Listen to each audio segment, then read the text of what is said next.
¿Pueden ver mi pantalla? Sí. Ok.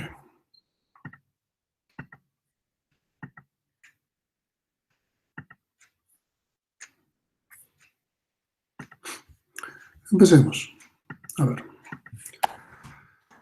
¿Qué es una red de computadoras?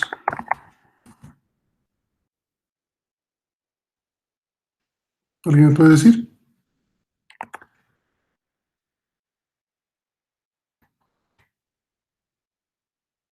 ¿Qué es una red de computadoras?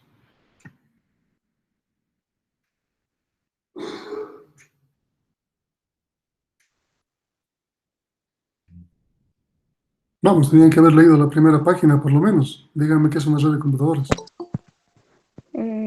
Es un conjunto de computadoras conectadas entre sí.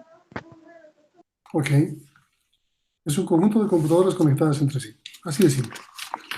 No importa de qué forma están conectadas, si con hardware o con software, no importa de momento. Pero es un conjunto de computadoras.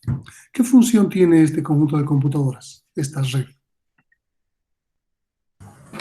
La comunicación entre ellas. Ya, la comunicación es parte de la conexión. Ya se comunican, se conectan. ¿Pero con qué fin? Compartir información. Compartir información. ¿Ok? ¿Para qué más? Compartir recursos. Ok. ¿Para qué más?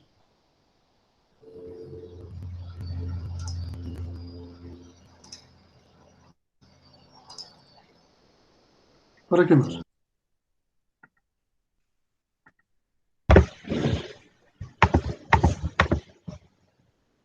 ¿Qué más podemos hacer con una red? No hay chat, todo es micrófono.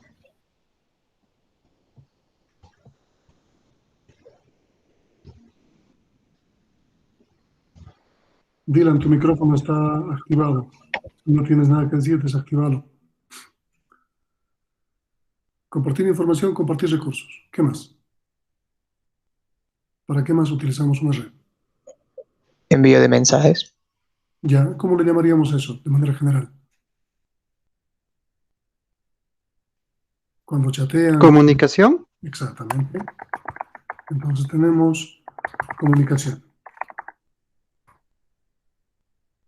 ¿Para qué más?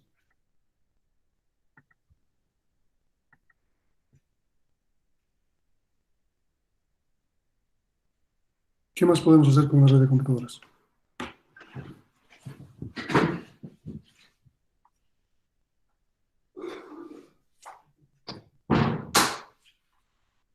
Algo más tenemos que hacer.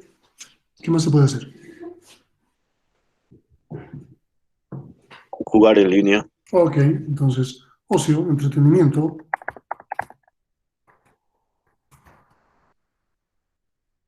En película y este tipo de cosas, estamos entreteniéndonos, no solamente jugar en línea. ¿Qué más se puede hacer con una red de computadoras?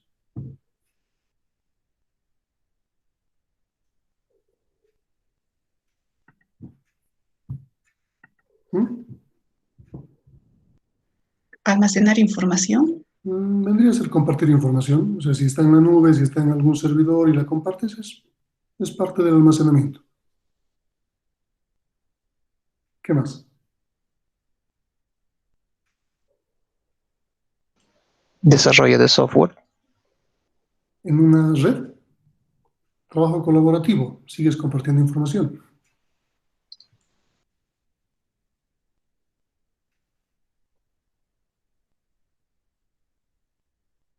¿Qué más?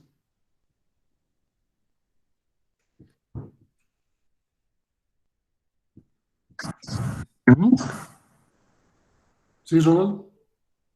¿Qué más se puede hacer?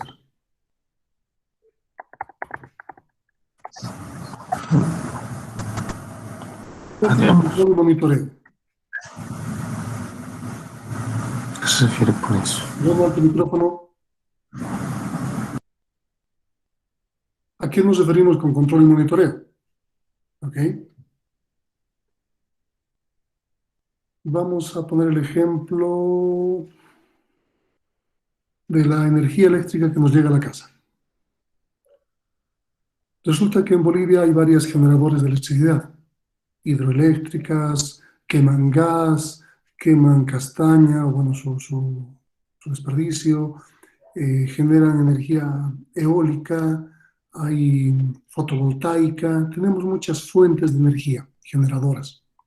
Y esas generadoras de energía se concentran en algún momento y ingresan a algo que se llama Sistema de Energía Nacional o de Sistema Interconectado Nacional, así se llama. Pero alguien tiene que controlar eso. Es decir, una ciudad, Cochabamba, necesita energía. Entonces alguien tiene que proveerle la energía. Alguien tiene que decir, viene de esta generadora y va para esta demanda. La Paz necesita energía, viene de esta generadora y va para esta demanda. En Cochabamba hay carnaval, entonces están haciendo una gran fiesta. Está haciendo frío, están utilizando calefacción. Está haciendo demasiada calor, están usando mucho más refrigeración, ventilación. Entonces la demanda crece. Entonces esa demanda crece y alguien tiene que decir necesita más. Entonces no solamente le voy a poner la hidroeléctrica que está en, no sé, en Corani, voy a poner de Valle Hermoso, voy a introducir de Oruro, de Pando, no importa. Están metiendo, están introduciendo generación de energía para que alguien consuma. ¿Cómo lo hacen? Monitores enormes a través de un sistema de red controlado. Ellos a través del monitor simplemente en la gráfica pueden cesar y abrir circuitos. Un switch, presionar un botón. Y lo que están haciendo es generar un flujo de energía hacia una ciudad o cesar el flujo de energía de una ciudad. Cuando hay un corte, significa que la generación ha fallado, algo ha pasado con la transmisión. Entonces ellos tienen que cambiar de generadora y hacer que otra vez haya energía en esa ciudad. Están monitoreando y controlando remotamente a través de una red. En las empresas pueden arrancar máquinas, parar máquinas, todo a través de una red de computadoras. Entonces el control y monitoreo a nivel industrial es fuerte en una red. Estas son las funciones más básicas, si quieren, o las más conocidas de lo que es una red de computadoras. Pero ¿desde cuándo tenemos red de computadoras?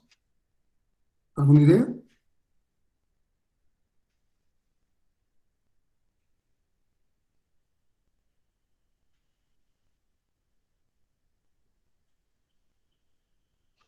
Desde antes de la creación de Internet.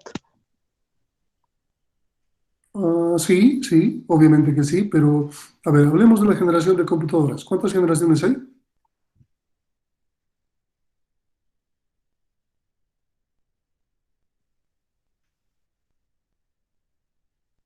¿No saben cuántas generaciones de computadoras hay? ¿En qué generación estamos? Creo que la 16, sí.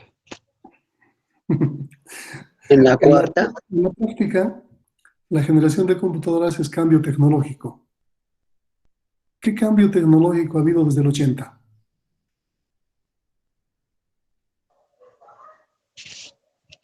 Mm, A ver, ¿cuál es la primera generación de computadoras? Entonces, para que entendamos mejor. las mecánicas. Las que tenían válvulas al vacío, las lámparas, Ah, y eran circuitería, o sea, una serie de cables que se enchufaban de un lado a otro para armar circuitos. Es algo parecido a lo que ustedes han podido hacer en un protoboard, con cablecitos, con diodos, con transistores. Es exactamente en esa escala, si quieren, una computadora de esa época. Y las lámparas, las válvulas, reemplazaban a los transistores o los diodos. Y con los cables se armaban los circuitos. Y se generaba algún tipo de salida. Estaban generando compuertas AND, compuertas OR, lo que ustedes quieran. Y se introducía un 1, es decir, voltaje o no voltaje, y tenían un resultado. Esa era una computadora de la época, primera generación. Lo malo era que solamente podían utilizarlas aquellos que habían fabricado. No había alguien que podía utilizarla. Era bien complicado. Segunda generación, ¿cuál es? la de transistores. Ok, se reemplaza la lámpara por un transistor. El tamaño se reduce, el calor se reduce, por lo tanto las computadoras, si bien no reducen de tamaño, mejoran en cuestión de computación, la mayor capacidad. Se ha reemplazado un transistor por una lámpara. Perdón, al revés, una lámpara por un transistor. ¿Alguien ha visto una lámpara? ¿Conocen las lámparas? ¿Nadie conoce De la las, ¿Son muy jóvenes? l- de las TVs antiguas, las que tenían que calentar. Ok, las televisiones de tubo de rayos catódicos, aquella que tiene una pantalla grande, no importa color blanco y negro, esa es una lámpara, que tiene su ánodo, su cátodo, etcétera, etcétera. Es una lámpara. Es la última lámpara que hemos estado manteniendo. Todavía en mi casa tengo 2 televisores de ese tipo. Ahí están en algún lado. Entonces, muchos todavía han visto esos televisores. No todos han nacido con pantalla plana, ¿verdad? Entonces, ahí tienen una lámpara, un ejemplo. Claro que no eran de ese tipo las lámparas, pero ese era el principio. Transistores al principio eran muy grandes, sin embargo han reemplazado las lámparas, el calor ha disminuido, la ventilación ha sido menos necesaria y el poder o el cómputo ha subido. Tercera generación. Bueno, en esa generación no existen redes, ni en la primera ni en la segunda. Apenas teníamos una máquina. Una máquina de segunda generación implica que ya alguien puede programar, ya no es solamente el fabricante. Entonces empiezan a generar lenguajes como COBOL, como Fortran, lenguajes que permiten programar. No hay redes, apenas hay sistemas operativos. Tercera generación.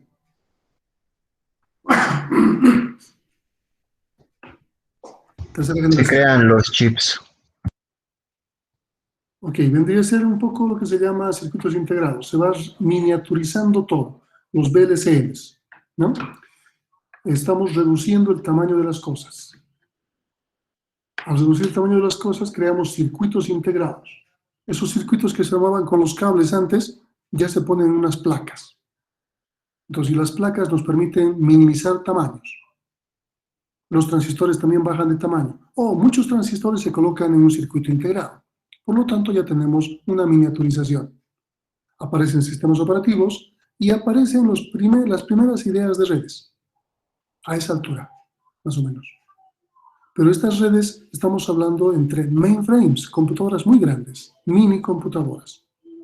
Lo que nos interesa como materia no es hablar de mainframes, es hablar de computadoras personales, PCs. Entonces, eso es cuarta generación. ¿Cuál es la característica de la cuarta generación? Aunque ya lo he dicho. La aparición de sistemas operativos y interconexiones básicas. No. ¿Cuál es la característica de la cuarta generación? La aparición de microprocesadores. Exactamente.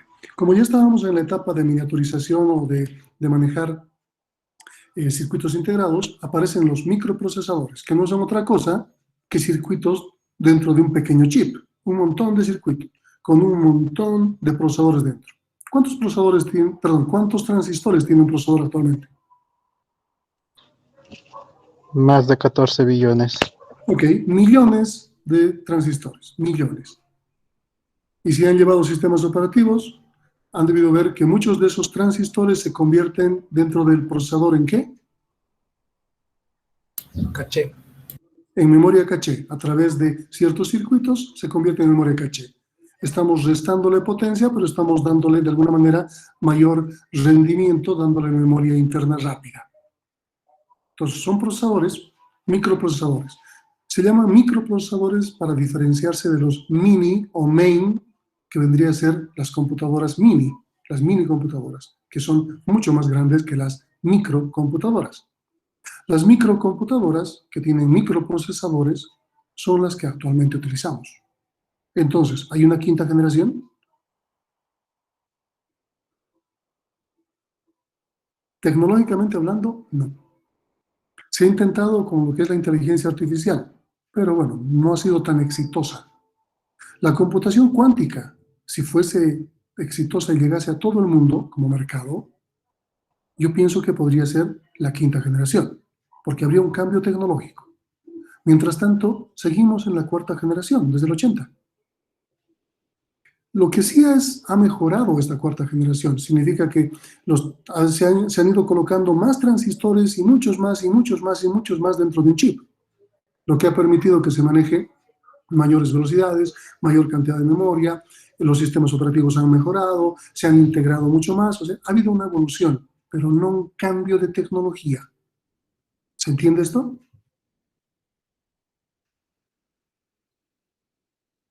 Podemos tener la máquina más poderosa, pero sigue siendo PC. Sigue siendo una computadora personal. Cuarta generación. O sea, hay muchas clasificaciones que podrían diferenciar diferentes elementos, pero estamos hablando de tecnología. La tecnología no ha cambiado. En un cierto momento ha habido un intento que IBM ha propuesto con algo que le he llamado PS, un cambio de arquitectura. Pero por cuestiones de monopolio, IBM ha perdido la demanda y ha dejado de fabricar PSs. Y nos hemos quedado no con lo mejor, que son las PCs. Las PSs eran mucho mejor. ¿Cuál era la característica de una PS? ¿Alguien sabe?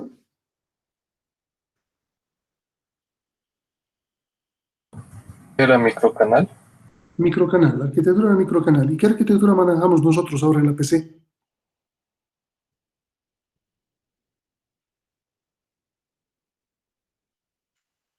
La de 3 buses. ¿Qué buses son?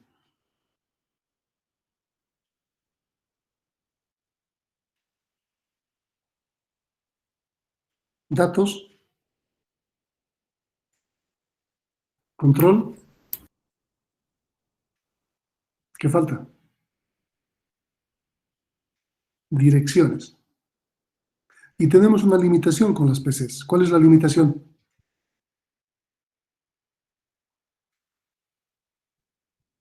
Si nuestro procesador tiene 32 bits, ¿cuál es la limitación?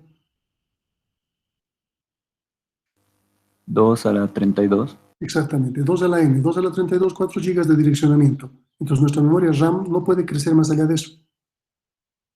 Tenemos una limitación con la arquitectura de las PCs actuales. Y que los sistemas operativos han buscado un montón de trucos para intentar saltar esas limitaciones. Pero con la PS hubiese sido más fácil. De todas maneras, nos hemos quedado con lo que nos hemos quedado. Ok, para entender un poco redes. ¿Existen redes en PCs? Ahora sí, pero desde el principio no. Entonces vamos a partir haciendo un poco de historia. ¿Hasta ahí alguna pregunta?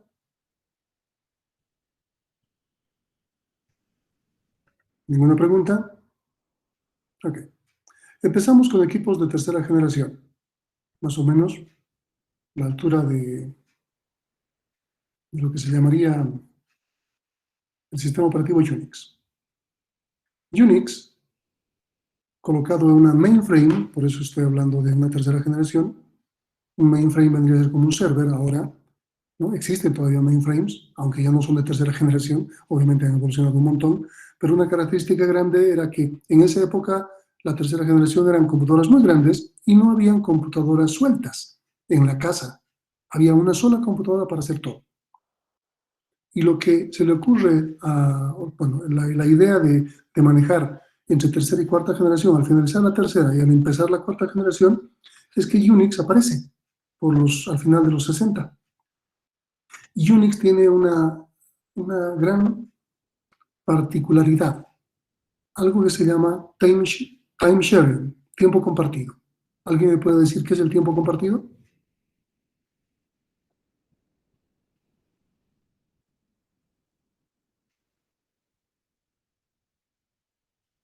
Sistemas operativos. ¿Qué es el tiempo compartido?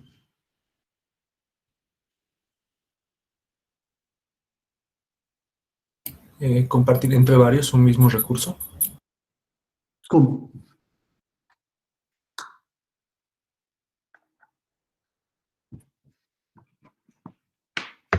Con la multiprogramación o la multitarea. Ok. ¿Qué implicaría la multiprogramación multitarea? Que estamos haciendo que el procesador ejecute N cosas en distintos tiempos, pero una sola cosa a la vez. ¿Verdad? Esa es la lógica. Y eso es el tiempo compartido. No es un invento de Unix, es de Multics, de mucho más atrás. Luego de Unix con C y Unix con X, como lo conocemos. Pero bueno, Unix es uno de los sistemas que se caracteriza por la multiprogramación y tiene una gran historia porque justamente es un sistema operativo creado a finales de los 60 y que ahora todavía subsiste. Muchos de los sistemas operativos de la época ya son historia. pero Unix aún existe. Unix como tal, Unix en su versión HP Unix, IRIX, Sun Solaris, Unix, BSD Unix, Open Unix, un montón. Y en otras versiones como macOS, Linux, que también son Unix. Entonces Unix llegó para quedarse. ¿Y por qué? Porque era un sistema operativo, es un sistema operativo muy robusto. Ha sido bien diseñado y ha permitido que tengamos lo que tenemos. Microsoft Windows no está basado en Unix, pero podría haber sido, porque Microsoft en sus inicios, cuando solamente tenía DOS, ha trabajado con una versión de Unix llamado Xenix. Y Xenix ha llegado hasta cierta versión y luego ha dejado de existir, porque seguramente le han apostado más al DOS que a Unix. No sé si ha sido una buena o mala idea para Microsoft, de cualquier forma les ha dado plata, pero bueno, es el único sistema operativo que utilizamos ahora en PCs diferente a los otros, que son tipo Unix. O sea, tenemos los sistemas operativos tipo Unix y el Windows. Independientemente de esto, ¿qué ha hecho Unix en su momento? Unix es lo que aparece aquí. Una pantallita de consola. ¿Se puede ver mi pantalla de consola? Sí. Con un prompt que es un pesos. Y si mi prompt fuera un numeral, tengo superusuario, tengo usuario root. Pero aquí tengo un usuario simple. Esto es lo que hace Unix. Unix. Empieza de esta forma. El detalle es que Unix no podía trabajar en una sola máquina. La idea era que el mundo estaba exigiendo en esa época que tengan de alguna manera un acceso a la máquina principal a través de una terminal. ¿Y cómo se podía lograr esto? Entonces se empieza a trabajar.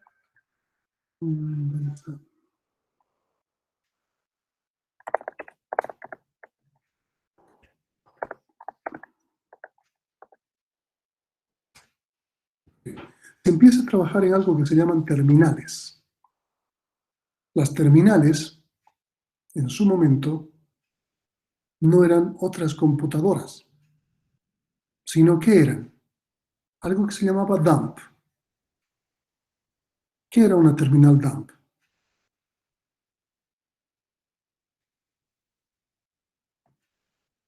Una terminal tonta. ¿Y cómo podemos diferenciar una terminal tonta de una terminal inteligente? ¿Qué es una terminal inteligente?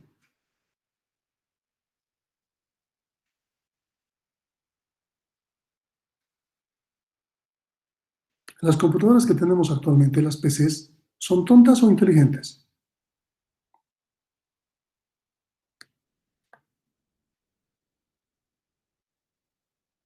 ¿Inteligentes? Ok, ¿por qué? Porque ya están automatizadas casi para hacer todos sus trabajos. No, no es por eso. ¿Qué nos hace a nosotros inteligentes?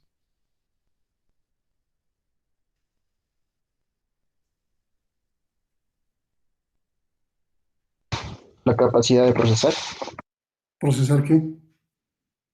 información. ¿Quién procesa la información a nosotros?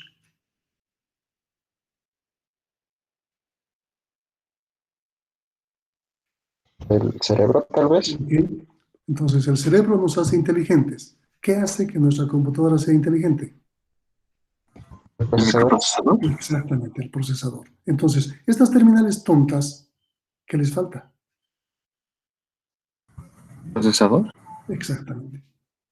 Son terminales solamente que son prácticamente un teclado, un monitor y un puerto de conexión.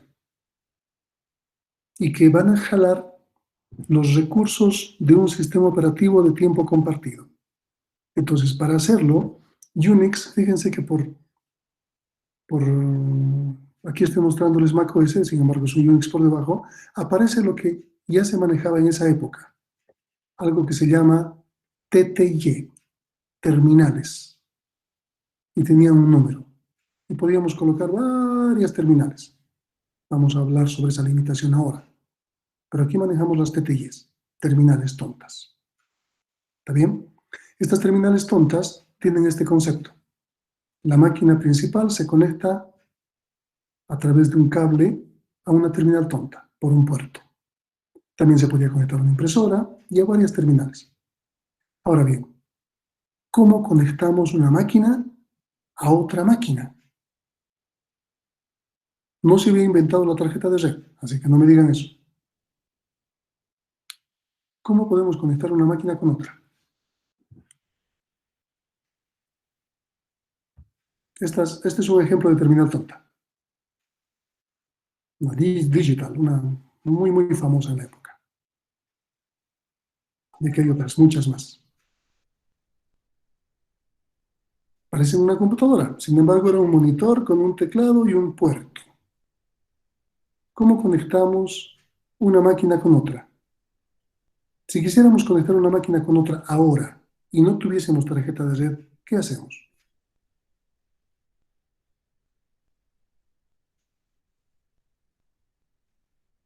¿Qué hacemos? Vamos, estoy queriendo repetir la historia, seguir la historia, pero con ideas, no contarles cosas.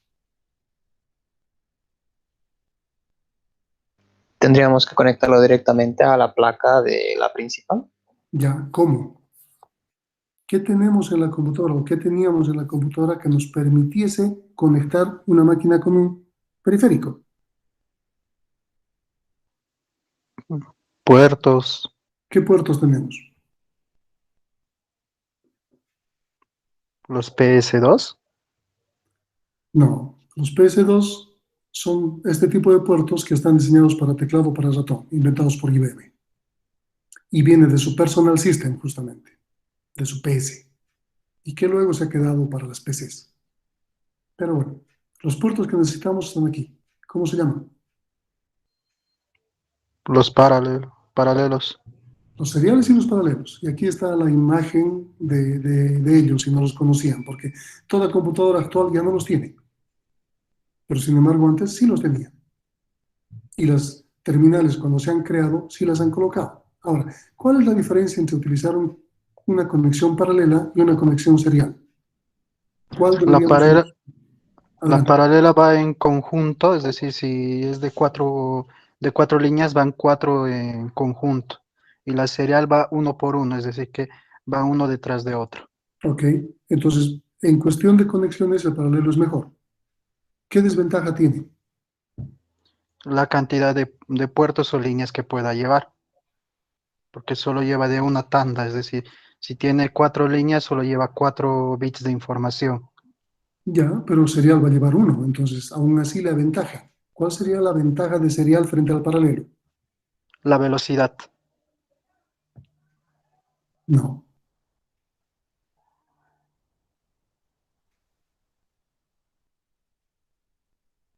Hay algo que lo diferencia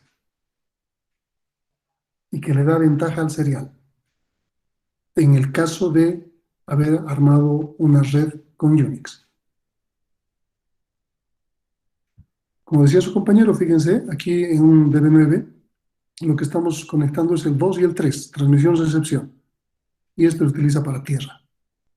Solamente 2 hilos necesitamos en la práctica. Con la tierra 3. Si ustedes se ponen a pensar, ¿cuántos hilos se necesita para un conector USB, Universal Serial Bus? También son 3 hilos. Es una evolución de este conector. USB es una evolución del conector serial. Pero ahora es bastante rápido, ¿verdad? Bueno, eso es otro cuento, otra historia. Pero hablemos de la diferencia entre serial y paralelo. Su compañero nos ha dado una, donde nos aventaja paralelo. Entonces deberíamos usar paralelos. Sin embargo, se han usado seriales. ¿Por qué? Porque el serial es más confiable a distancia. Distancia. Ese es el término adecuado. Los seriales permiten alcanzar mayores distancias que los paralelos. Los paralelos son unos cuantos metros. Los seriales alcanzan decenas de metros. Entonces, si vamos a conectar terminales a un mainframe, a un servidor, tenemos que llevarlos a cierta distancia y no que estén junto a él. Por lo tanto, deberíamos usar conectores seriales. ¿Cuántos conectores seriales tiene una máquina? Normalmente, o ¿cuántos debería tener?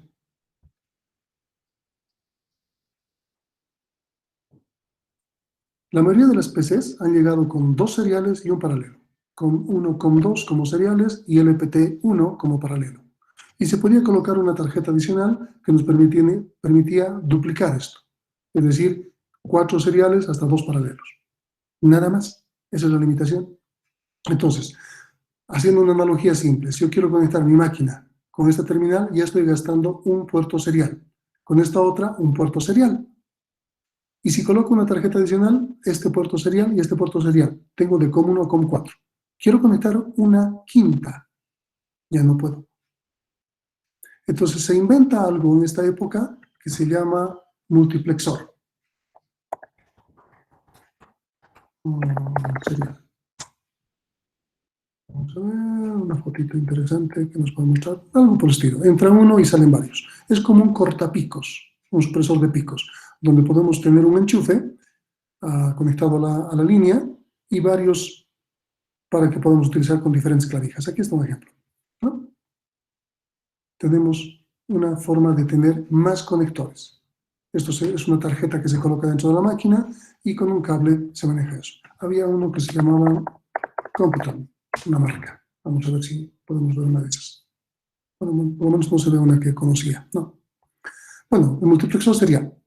Entonces esto nos permite multiplicar la cantidad de terminales que podemos manejar. Había multiplexores que eran como los hubs o los switches actuales. Venían de 8, venían de 16, entonces podíamos tener múltiples terminales tontas.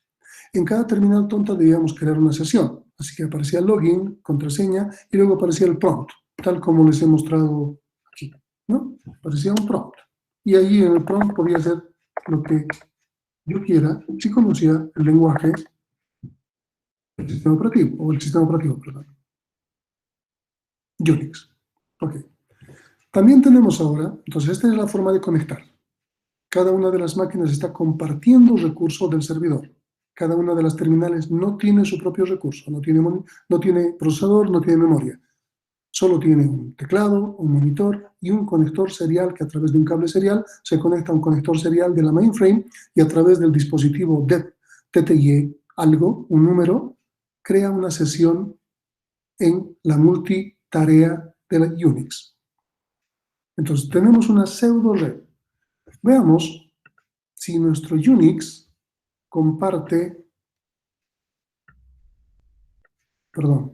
tiene estas funciones específicas que habíamos definido como red. Entonces, ¿comparte información esta pseudo red? ¿Qué opinan?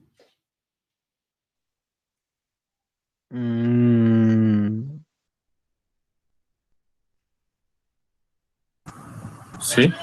Sí, Unix no los permite, pero todo lo que está en el mainframe, ninguna de estas máquinas puede almacenar nada. Entonces es una limitación. ¿Comparte recursos? Sí. Todo lo que está conectado al mainframe. La impresora está conectada al mainframe. Una terminal tonta no puede tener impresora. Entonces todo se hace a través del servidor. ¿Se puede comunicar? Sí. Unix siempre ha tenido software para comunicación. Existe un comando llamado broadcast, por ejemplo, y que pueden mandar a todos los que están conectados un mensaje. Entretenimiento. No. Habían, y hay muy pocos juegos para Unix, pero no había. Control y monitoreo, menos. No se estaba pensando en eso. Pero ya tenemos 3 elementos con ciertas limitaciones que nos permiten tener una red. Ya nos estamos adentrando al concepto de red. Y por mucho tiempo esta ha sido la forma de manejar redes. Los bancos, etc. Este era un costo bajo de Unix, que a través de terminales tontas que costaban $1,000 o $2,000, estamos hablando de bajo entre comillas, podían tener una red. Ok. Aparece la 4ª generación, la PC.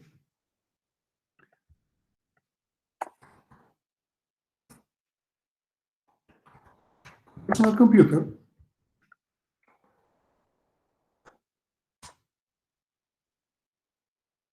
Tenemos los computadores personales.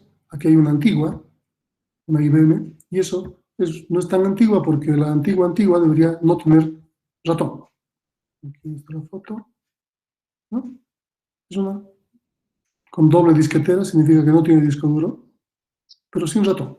Las primeras no tienen ratón. Computadora personal. Entonces, empiezan a aparecer las computadoras personales y esta tiene un sistema operativo llamado DOS, ¿no? El DOS es que cuando ustedes abren el command prompt del Windows, ese es el DOS. Prácticamente es el DOS. Estas computadoras tienen un sistema operativo que es monotarea. No como Unix en esa época que ya era multitarea. ¿Qué significa monotarea? Solo puede procesar una tarea a la vez. Ok, pero sabemos que el procesador ya hace eso. ¿Cuál es la diferencia?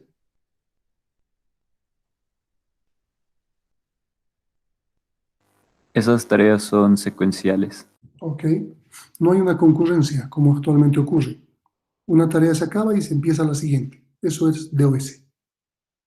Entonces, una máquina con DOS de esta época empieza a surgir la necesidad, mirando que Unix costaba mucho, o sea, las redes Unix costaban mucho, porque era una mainframe, un servidor muy grande, y las terminales tontas tenían prácticamente el mismo precio que una PC, entonces era mucha inversión. Se empieza a pensar de qué forma puedo conectar PCs. Pero la desventaja está en el sistema operativo. ¿Cómo puedo hacer esto con PCs? ¿Cuál sería la idea? Partamos de lo mismo que Unix. ¿Cuál sería la primera idea?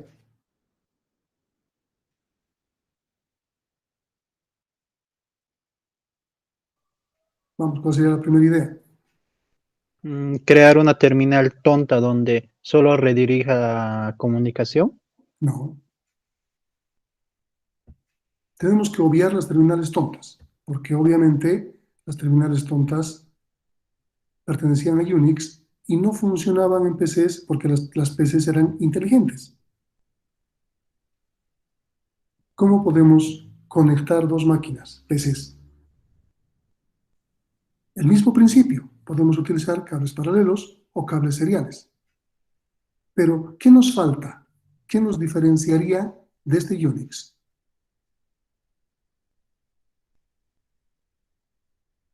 Que ya no necesitamos el mainframe.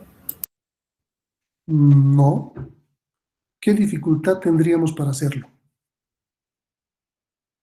¿Qué es lo que facilita la comunicación aquí? La cantidad de puertos. No, independientemente. Vamos a suponer que seguimos con dos puertos seriales, es decir, puedo conectar dos máquinas. Tengo un conjunto de 3 conectadas. ¿Qué me falta? ¿Qué hace que esto funcione y que con PCs no pueda funcionar?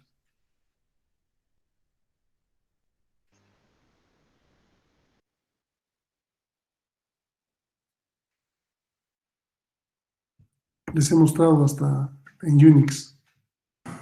Es lo que hacía funcionar.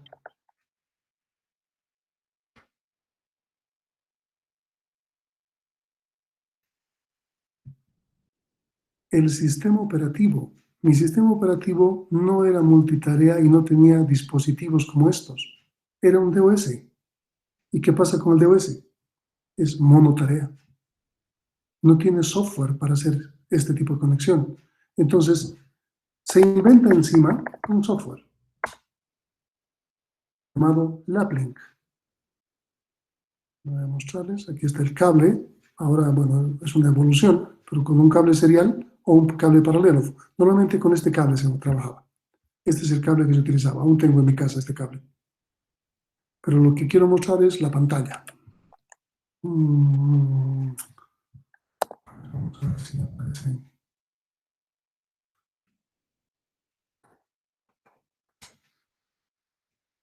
No hay nada de la época. Quiero ver. Se van a dar cuenta que ustedes lo conocen. Una pantallita azul, pero no como esta.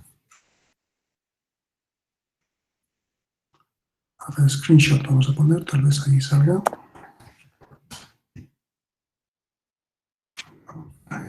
Esta es. Ok. Esta pantallita divide en dos. A un lado aparece una unidad y a otro lado aparece otra unidad. Y aparecen las teclas F1, F2, F3 para hacer un montón de cosas. Con F3 copian, con F10 se sale, etc. ¿A qué les hace recuerdo eso? ¿Avios? No.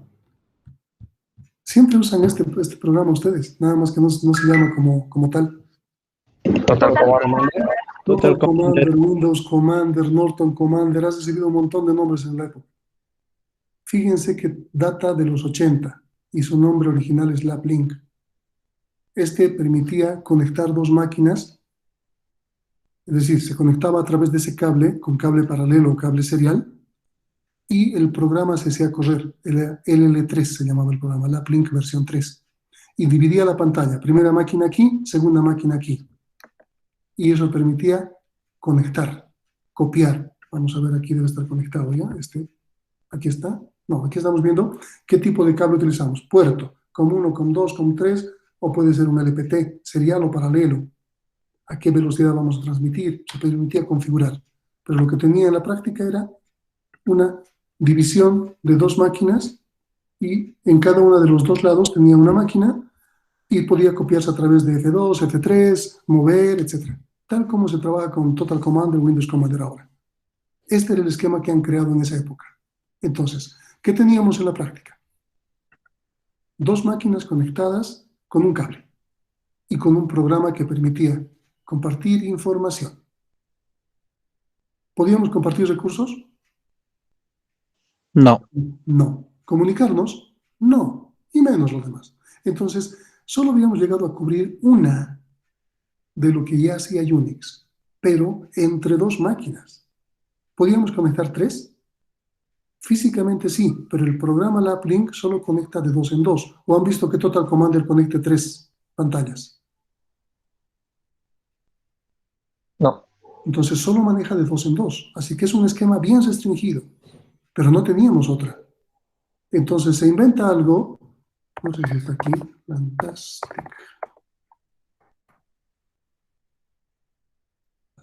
A ver si.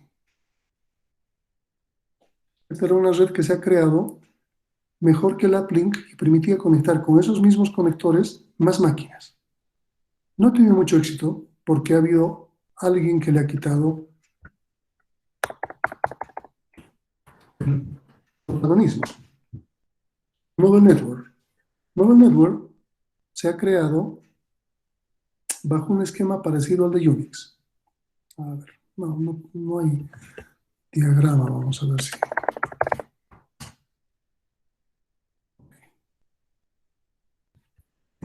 ¿Qué pasaba con Novel Network? Tenemos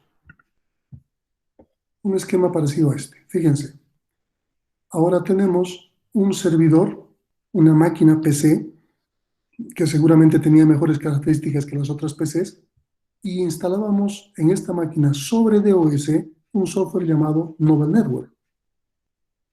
Y en cada terminal inteligente conectado a través de un cable ahora de red, o sea, aparece el concepto de tarjeta de red, se hacía correr un programa sobre DOS llamado ipx.com, un protocolo. Y a través del protocolo ipx.com nos conectábamos a las unidades del servidor. Cada PC podía tener, por ejemplo, un disco duro, unidad C, una disquetera A, una disquetera segunda B, un lector de CD, en la época no existía. Entonces teníamos A, B, C. Con el ipx.com podíamos acceder a un Z, un volumen Z, que era, por ejemplo, el WordPerfect de la época, o a un W, o a un X, que era Lotus, una planilla electrónica de la época, o a un Y, dos puntos, que era Tetris, un juego para DOS. Entonces, ¿qué teníamos en la práctica? Vamos a hacer otra vez esto. ¿Podíamos compartir información? Sí. Pero no era de la máquina que aquí tenía su propio disco duro. Era todo lo que estaba en el servidor. Si se fijan, se parece mucho a Unix. Esa era la idea que han tomado. ¿Compartir recursos? Sí.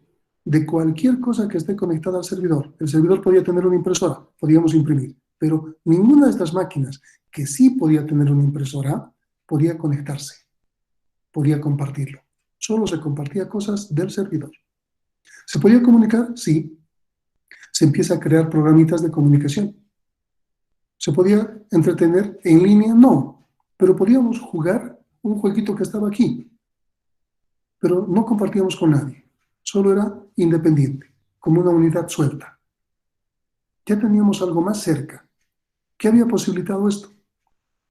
La creación de una tarjeta de red, que no le pertenece a Novel Network. ¿A quién le pertenece la tarjeta de red? ¿Quién ha creado la tarjeta de red?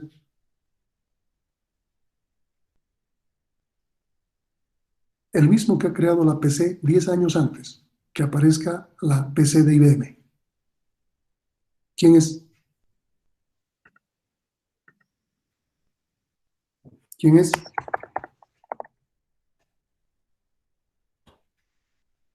Xerox. Xerox, esta es su máquina Alto, una de las primeras PCs, 10 años antes que la PC de IBM aparezca. O sea, esta es la cuarta generación. Sin embargo, se atribuye a IBM la cuarta generación en los 80. Esto era en los 70. Ellos ya habían creado el ratón. Y recién las Mac aparecen con ratón, en una interfaz gráfica que ellos ya tenían 10 años antes. Pero no solo eso. Ellos han creado tarjetas de red. Y recién se ha popularizado 10 años después. Entonces, Novel Network aprovecha y le pone un software. Xerox manejaba otra cosa. Y le pone un software para poder trabajar en una emulación a lo que era Unix en esa época. El detalle es que no se manejaba en este esquema, es decir, un servidor conectado a todas las máquinas. El esquema era un bus. Una de las máquinas era el servidor Novel, de aquí digamos, y las otras eran las terminales inteligentes, conectadas en un bus a través de tarjetas de red. ¿Está claro hasta ahí? Sí. Microsoft aprovecha la idea. Microsoft ya había trabajado antes en un sistema operativo llamado OS2, junto con IBM, en las PS, y que luego, como PS ha dejado de fabricarse, ha dejado de existir también el OS2, como un sistema operativo como tal.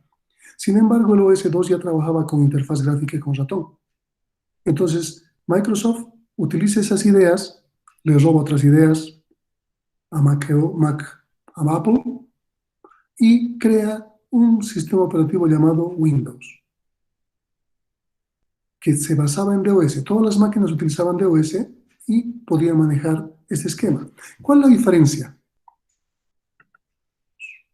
Bueno, esto creo que podemos continuar mañana, porque no nos va a alcanzar el tiempo. ¿Cuál es la diferencia? ¿Okay? Aquí, Novel utilizaba un servidor con software Novel, basado en un servidor. Era una red server-based, basada en servidor. ¿Qué hace Microsoft? O sea, la gran introducción, la gran tecnología de Microsoft. Crea las redes llamadas peer-to-peer. Las que estamos viendo aquí. Todas son iguales, ninguna es servidor. Y entonces, ¿cómo tienen red? A través de su sistema operativo llamado Windows, que era un programa, era una aplicación que corría sobre DOS. Si ustedes recuerdan, les he dicho que para que funcione Novel, cada máquina sobre DOS ejecutaba un programa llamado ipx.com. Para Windows, cada máquina que tenía DOS ejecutaba un programa llamado win.com.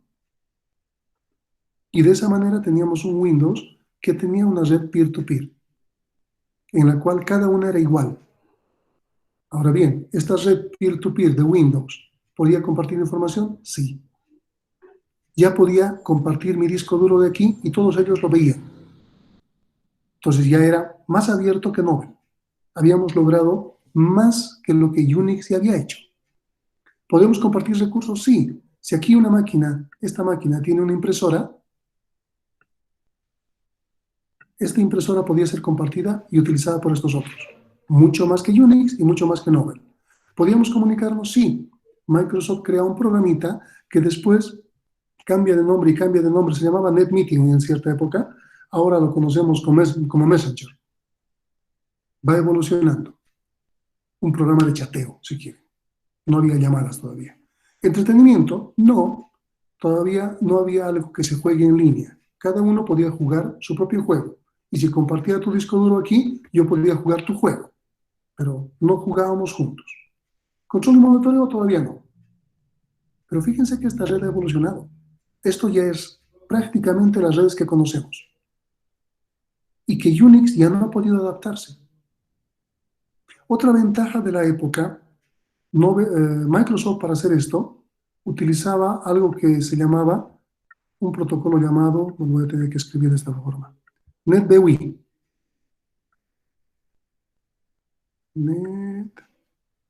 NetBEUI. Este era el protocolo de Microsoft, que permitía hacer lo que acabo de decirles, que estaba por encima de IPX.com. Luego Microsoft ve que la idea de Novel Network y de Unix no era mala. Entonces, aparte de hacer la red peer-to-peer, crea otra red. Vuelve al esquema anterior, que era server-based. Y aquí crea Windows Server, Windows Cliente. Aquí tengo Windows 2000, Windows 2013, 2016, 2019, y aquí tengo Windows 9, 8, 7, 10, lo que sea, cliente. Windows Cliente, Windows Servidor. ¿De qué me sirve? Que ahora el servidor puede tener servidor de Internet, si yo quiero páginas web, servidor de correo electrónico, y aquí mi cliente de correo electrónico, mi navegador como cliente de web, etcétera, etcétera. Entonces, tiene los dos esquemas, el antiguo que había desechado y el nuevo. Y esos son los dos esquemas que manejamos ahora. Tenemos redes basadas en servidor o redes peer-to-peer. Cuando navegamos en el Internet, estamos manejando redes peer-to-peer. Porque no sabemos lo que tenemos al otro lado. ¿Qué ha mejorado este esquema? La tecnología ha hecho que esta topología en bus cambie a otra topología. ¿Cuál es la topología?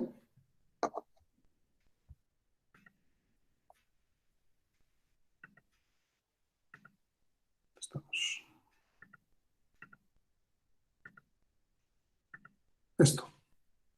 Al centro ya no tenemos una máquina. ¿Qué tenemos al centro ahora? ¿Un router? No, Un servidor. no. Ah, no, es un nódulo, creo, si no me equivoco, perdón, de acceso. Un hub o un switch. Eso. Esas son las redes actuales. Al centro ahora tenemos un hub o un switch y la topología ha cambiado, es estrella.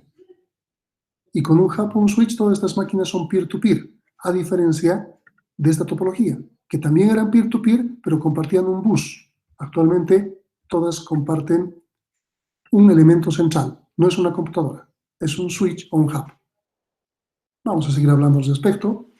Mañana vamos a repasar un poquito cosas que no he visto ahora, vamos a terminarlas y cualquier consulta vamos a derivarlas a mañana por la hora, ¿no? Hoy hemos empezado un poco tarde, ya saben por qué razón.